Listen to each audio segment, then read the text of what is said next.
এই মুহূর্তে দেখতে পাচ্ছেন যে এলাকায় যথেষ্ট চাঞ্চল্য ছড়িয়েছে, যেখানে বিমানটি ভেঙে পড়ে।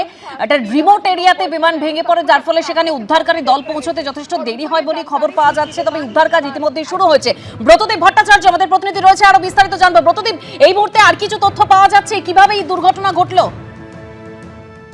এখন কিভাবে দুর্ঘটনা ঘটলো সেটা এখনো স্পষ্ট নয়, কিন্তু যেটুকুনি জানা যাচ্ছে ডিজিসিএ সূত্রে, যে বিমানটি এমার্জেন্সি ল্যান্ডিং এর জন্য এটিসির সঙ্গে যোগাযোগ করেছিল এবং সেই এমার্জেন্সি ল্যান্ডিং করার সময় কিন্তু ক্র্যাশ হয়ে যায়। স্বভাবতই সেটা অনুমান করা হচ্ছে যে বিমানে কোনো যান্ত্রিক কোনো সমস্যা হয়ে থাকতে পারে, যার কারণে পাইলট এমার্জেন্সি ল্যান্ডিং এর জন্য অনুমতি চেয়েছিলেন এবং তারপরে যেখানেই একটা অন্যত্র জায়গায়, যেটা বিমানবন্দর নয়, সেরকম জায়গায় এমার্জেন্সি ল্যান্ডিং এর চেষ্টা হয়, কিন্তু সেই চেষ্টা সফল হয়নি, বিমানটি ক্র্যাশ করেছে। এবং এখন অব্দি যেটুকুনি খবর, যে বিমানে যে ছজন ছিলেন তারা যারা আহত হয়েছিলেন বলে অনুমান করা হচ্ছিল, তাদের মৃত্যু হয়ে থাকতে পারে, এমনটাই কিন্তু আশঙ্কা করা হয়েছে।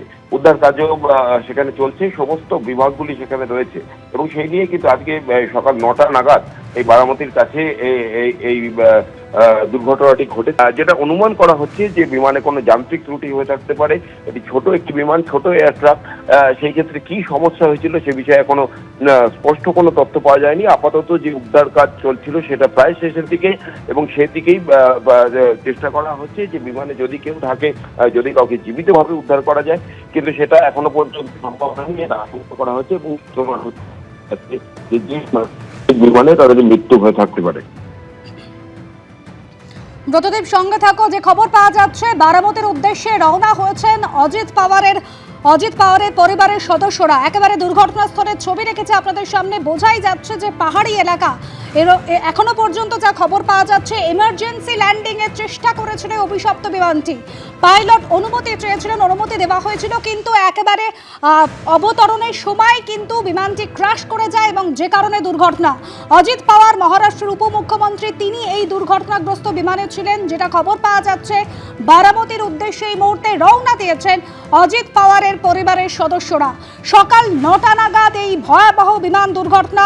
অবতরণের আগেই ভেঙে পড়ে বিমানটি। বারামতি বিমানবন্দরে নামার কথা ছিল বিমানটি, কিন্তু এমার্জেন্সি ল্যান্ডিং করতে চেয়েছিলেন পাইলট। আর এখানেই সন্দেহ যে কোনো রকম যান্ত্রিক ত্রুটি হয়েছিল কিনা এই প্রাইভেট চার্টার্ড ফ্লাইটে, যে ফ্লাইটে করে নির্বাচনী প্রচারে যাচ্ছিলেন অজিত পাওয়ার। একেবারে বারামতির পাহাড়ি এলাকা, রিমোট এরিয়া, যে কারণে উদ্ধার কাজ শুরু করতেও কিছুটা দেরি হয়েছে বলে এখনো পর্যন্ত জানা যাচ্ছে।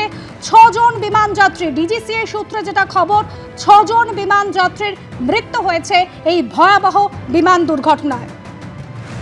শরদ পাওয়ারের ভাইপো অজিত পাওয়ার, তিনি নিজেই বিমানের সওয়ার ছিলেন।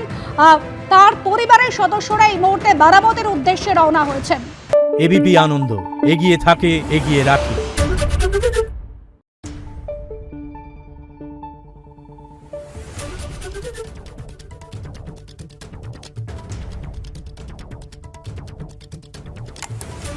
Thank you.